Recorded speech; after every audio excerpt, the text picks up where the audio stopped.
Hey everyone, Shaun Stevenson here, author of the Throne series, and today I've got a little mini book haul for you. There's just a few things that I wanted to get. I have a pile that I always put on the floor that's like I need to do these in a book haul video, and it's just been sitting there for a little bit, so I thought, let me just record, let me get these up, so that way I can get them onto my shelves, because I like to get these books onto the shelves instead of sitting on the floor. So I wanted to give you this little book haul. So I've got a few fun things in here. I did get one more Goosebumps book, but that is going to get bumped to my Quest for the 62 video number 4. So that one's getting bumped to then, so you'll have to wait to find out what Goosebumps book I found. But until then, I found some other fun stuff. So let's dive right in. First of all, I found another Oz book. I got The Emerald City of Oz by L. Frank Baum in the Del Rey edition. This is book number 6 in the series. And this one, I remember this one very, very vividly. I don't know why this one's always stuck with me, but it was a very interesting storyline. And actually, rumor is that L. Frank Baum wanted to finish off the series after this book. Like, he kind of wanted to be done, but there's so much more Oz after this. So that is book number 6 in the Del Rey editions of The Emerald City of Oz, which I personally really love the Del Rey editions of these. I think for a reading copy, they're a great reading copy, and they do preserve on the inside like the illustrations that are by John R. Neal, so I like that. It doesn't preserve the look of the way the original Oz books were produced, but I still love these Del Rey editions. They have a very nostalgic place in my heart, and I love the cover art on these.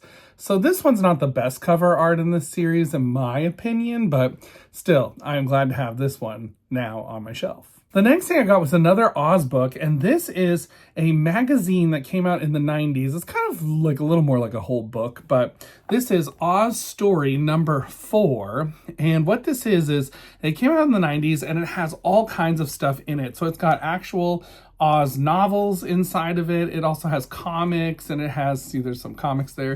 It also has poems and all kinds of different things. And every single one also has a hard-to-find book from L. Frank Baum that's not about Oz printed in them as well. So this one has his book Daughters of Destiny from 1906. So it's really interesting, these Oz stories. This is my 3rd one of these that I have now, I believe. So I'm really excited to have another one, and gonna go on the shelf. And then I also picked up another Annette novel. I read one of these Annette books from the 1960s recently, like a couple months ago, and I really, really enjoyed it. I got Walt Disney's Annette, The Desert Inn Mystery, which I'm super excited to read this one. I love the high desert and all of these sorts of locations, and I cannot wait to read this one and find out what it is all about.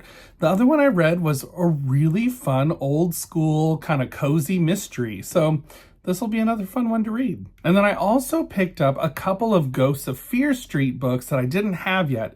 I actually really love the Ghosts of Fear Street series. And even though they're all ghost written, they're not by R.L. Stine, I actually just really enjoy them quite a lot. I feel like they're a little more intense than a Goosebumps book, so maybe that's why I kind of like them a little more. But I got number 9. This is Revenge of the Shadow People, which this cover looks terrifying. I am really intrigued to read this one and find out what happens in it. And then I'm saving this one for Christmas because I also picked up Fright Christmas. So this will be a Christmas time read for sure. I'm going to save it for then, but I'm excited to read this one too. Oh, and this one is number 15 in the series. And then I was so excited to find this because this is definitely going to be on my Thanksgiving reads list. So I'm saving it for Thanksgiving time. But I found a copy of Bone Chiller's Franken-Turkey. I can't wait to read this. It's so ridiculous. I think it's going to be so, so funny. So I'm saving this for Thanksgiving time. So come November, this is going to be my Thanksgiving read. And then I also found a Nancy Drew Files book. Now this one I actually found at Half Price Books for like $1.80. So I grabbed it because I loved the cover. They actually had some other ones, but I got this one because I really loved the cover of it. So I picked up number 68, Crosscurrents by Carolyn Keene. This one, it looks like a lot of fun. I love this cover, just the blues in the 80s, like purples and oranges, even though I believe this came out like right at like 1990, somewhere right there. But this looks like a lot of fun. A Nancy Drew mystery. It's not obviously written by anybody from who wrote the originals, so it'll be fun still to read though. And then I found another Star Trek Deep Space Nine book. I really, really loved the first one that I read, The Star Ghost. And so I found number 3, Prisoners of Peace. So it looks like they're continuing with Jake and Nog as the main characters in this series. This is a middle grade Star Trek Deep Space Nine series that came out at around the same time as the Starfleet Academy middle grade series.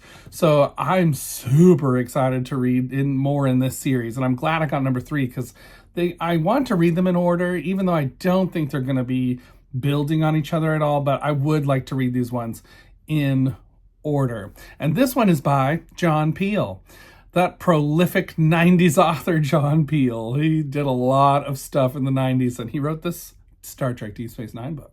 And then I also found another entry in The Incredible Worlds of Wally McDougall by Bill Myers. This one is number 10 and is my life as a toasted time traveler.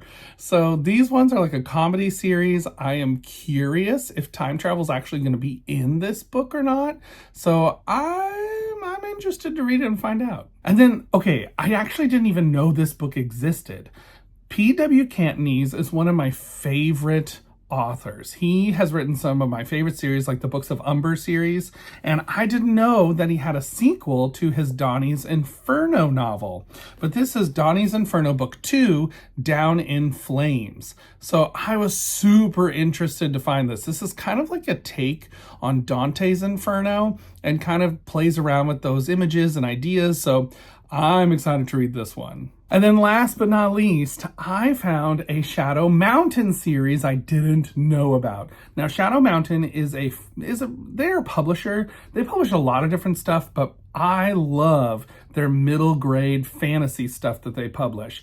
I pretty much have loved almost every Shadow Mountain book that I've read. They publish like Brandon Mull, who wrote the Fablehaven series. They also publish Frank L. Cole, who wrote like Potion Masters and Champion's Quest. They published Far World. They also published M.L. Foreman's Adventurers Wanted. So many great epic middle grade fantasy series. So I had never heard of this one from like 2015, and it is the Crag Bridge Hall series, and this is book number 3, The Impossible Race by Chad Morris. So I'm real intrigued to read this book because like I said, I've loved every other Shadow Mountain book that I've read. I think it's the editors that are there in the middle grade department are just making magic with these books. So I can't wait to find the other ones in this series to read this one. It looks like this is a 3-book series. So I'm super excited to read these. I already have the first 2 on my wish list, so I'm going to be hunting for those, trying to find them. So I'm excited about this one. So that is all for this little mini book haul. I hope you enjoyed it. It was a short and sweet one, but it's a lot of fun still. So until next time, everybody, keep reading. Bye.